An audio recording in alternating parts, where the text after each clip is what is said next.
Palliative care is a human right to health. In simple terms, palliative care is comfort care, holistic in nature. It looks at the physical, social, psychological, and spiritual problems. Palliative care is concerned with relieving serious health-related suffering for people of all ages with severe illnesses which include cancer, end-stage organ failure, diabetes, hypertension, genetic diseases like sickle cell disease, and many more. Palliative care is provided at the point of diagnosis. Palliative care is the patient at the center, but their family and their community. In Uganda, palliative care is provided in different modes. For example, one can receive palliative care from the hospital or a palliative care providing organization like a hospice. And at these facilities, home-based care is provided. According to the World Health Organization, it is estimated that over 56.8 million people remain in need of palliative care each year, of whom 78% live in low and middle-income countries like Uganda. In 1993, there was no palliative care at all here, and the biggest thing that happened was that the Minister of Health, when we came to talk here to him, he said, "Please come, my people are suffering. HIV has doubled the cancer, and we need you here. Come in with your palliative care and bring in your morphine," he said. So, that's where we had chosen him out of 7 countries that had asked for us to go and help them. So we chose Uganda mainly on that, and the fact that they were poor and they were just coming out of war. Yes. And the HIV had double cancers. Then, when we came in, it was our first nurse, Rose Kiwanuka, saw for the first time that patients were being relieved of pain before they went home. And she couldn't believe it. And we had to get this morphine made in the pharmacy in Zambia Hospital, where we were staying in one of their volunteer houses. And that was a big thing because she was able to tell other people about it and that it was working. And relieving the pain of patients allowed them to go home with the morphine and take it as it was prescribed. And they were able to live a better quality of life. But pain is not just the pain of physical pain. It means there's many other aspects to pain, such as they're worried about approaching death and what's going to happen to the family when they die. Our vision as Hospice Africa is palliative care for all in need in Africa, not just Uganda. At that time we realized that not only do we need a model in Hospice Africa, but we need a model country. The model country would be Uganda. So we needed an organization that would really, would look after people who are starting palliative care, both in the hospitals and in the community. And that was the start of the Palliative Care Association of Uganda in 1999. Palliative Care Association of Uganda is a membership organization for palliative care providers with a vision to ensure palliative care for all in Uganda. PCAU was formed in 1999 and officially registered in 2003 as a non-government organization. My name is Rose Kiwanuka, and I'm a palliative care nurse. I joined palliative care in 1994. January 2006, PCAU gained independence. It moved out of Hospice Africa, Uganda, and it was housed by the African Palliative Care Association. And it was in one room in the African Palliative Care Association. So really, people would come and say, where is Palliative Care Association of Uganda? Is it in hospice? Is it in APCA? It was sandwiched within 2 big organizations. And those activities would be we continued to carry them out from Hospice Africa Uganda. That's where we'll meet for our update meetings. When PCAU moved to African Palliative Care Association, there was just one employee. That employee was, if you want to say, the executive director, but was called the coordinator. It was the sweeper, you can call them the general assistant, was the accountant, the administrative assistant, name it. So it was run like that for over 6 months. But later on, we started getting in people.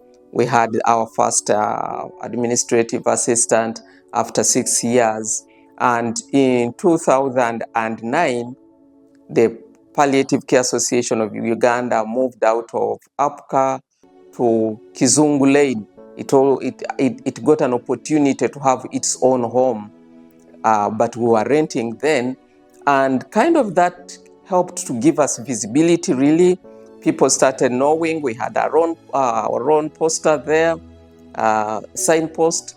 People could see where we are, and then we started holding the update meetings in our premises, in our tent, and we felt that we were growing.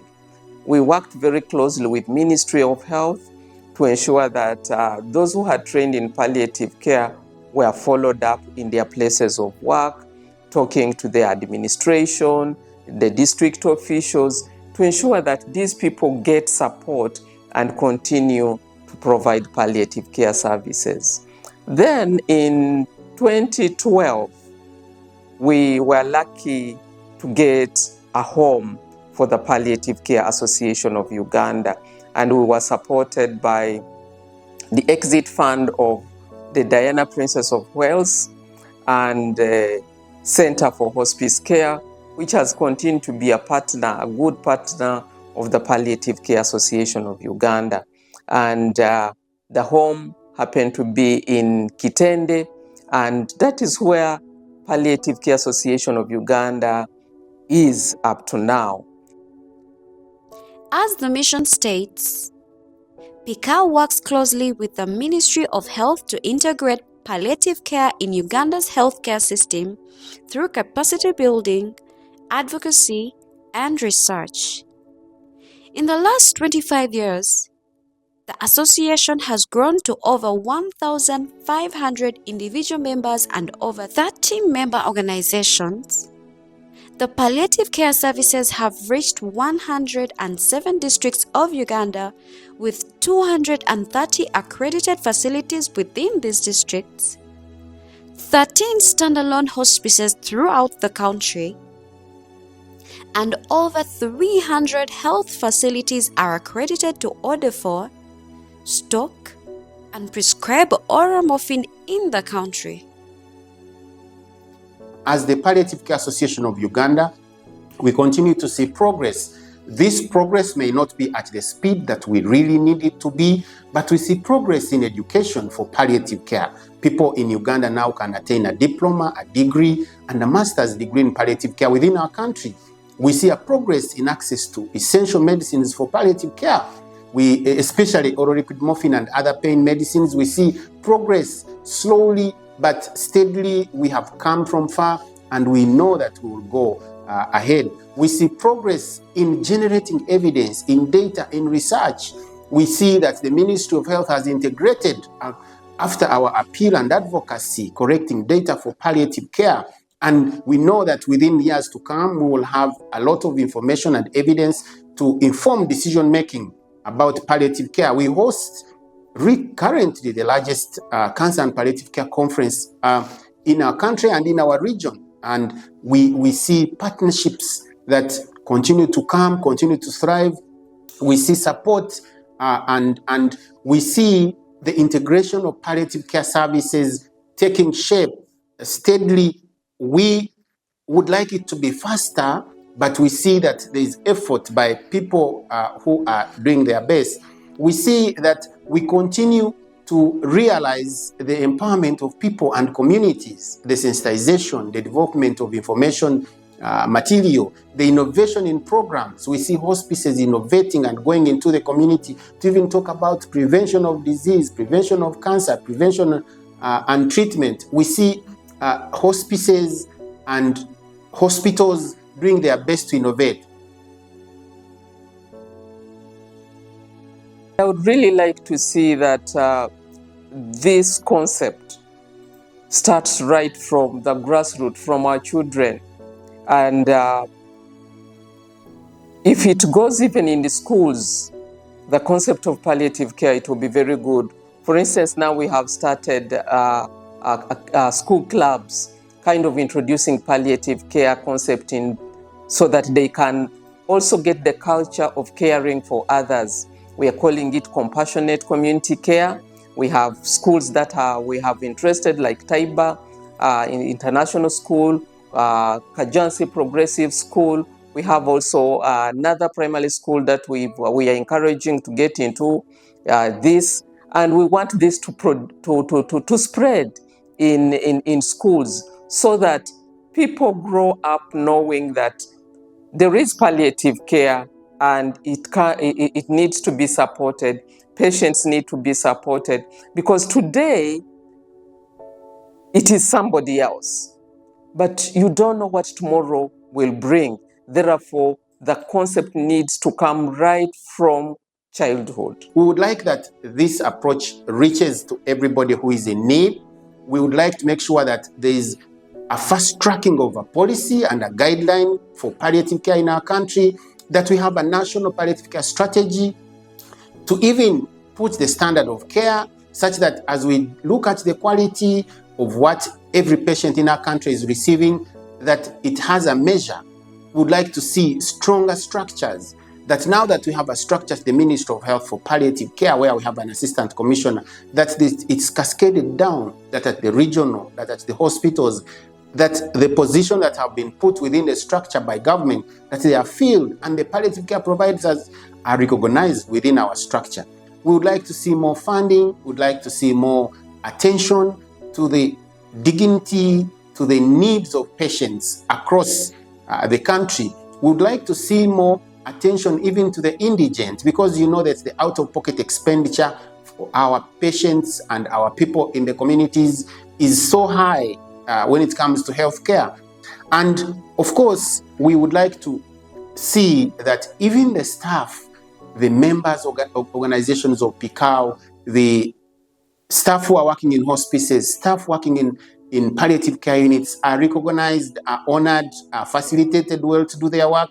We need to see the palliative care concept embedded and integrated within the spectrum of the social service sector, because that is how we will be able to reach the vulnerable populations, the special groups of people, people in humanitarian settings, people prone to disasters.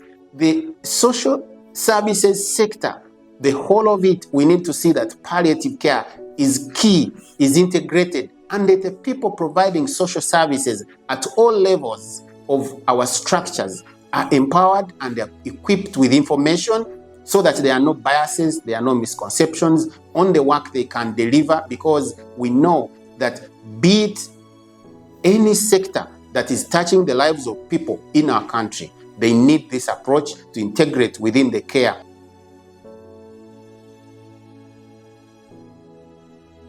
So as we celebrate 25 years, there are a number of appeals that we could make to governments, to stakeholders, and to people who are really offering this service. Of course, we need more resources. The resources that are allocated to the approach of palliative care continue to dwindle, especially from the donor world. And we know that in our country, the majority of home care programs, which offer services to the community and to the home for patients and families, rely heavily on donor funding and on generous contributions. And that globally has continued to reduce, which is a scare to the sustainability of hospices and organizations. So I appeal to government to look at partnership ways of supporting, because these hospices complement the work of making sure that there is a complete cycle of when a patient is enrolled into care until they transit. But also, we appeal to Ugandan community, to stakeholders, to support the hospices, to make sure that whenever there is a hospice, because there is potential And we've seen this work. The fundraising drives that are local and the companies, the organizations for the corporate social responsibility, we appeal for supporting these organizations such that they are able to continue to work. And of course, we appeal to all the policymakers who are in charge of making sure that we have a strategy, the Ministry of Health, and people who are working towards making sure that the standardization, the strategy, the policy framework for this care, for palliative care is really embedded. And then for palliative care providers, for all the good work and the compassion work that you do in the communities, we continue to appeal to you to continue to do the work, to continue to reach out to families and homes and ensure their dignity of patients and the people, to listen to the people and to appeal to continue to making sure that this service continues on the trajectory of a compassionate service, a service that brings hope, dignity and life to the people, a service that comforts, a service that enables people to receive answers to the most difficult questions of life, especially at that point of bereavement, at that point of death, at that point of dying, and at that point when people really need to hear from a compassionate person, to receive the medicine that relieves the pain, to remove the groaning and the suffering that everybody would like to have at that point when they are really sick or unwell or they are at end of life. I thank you.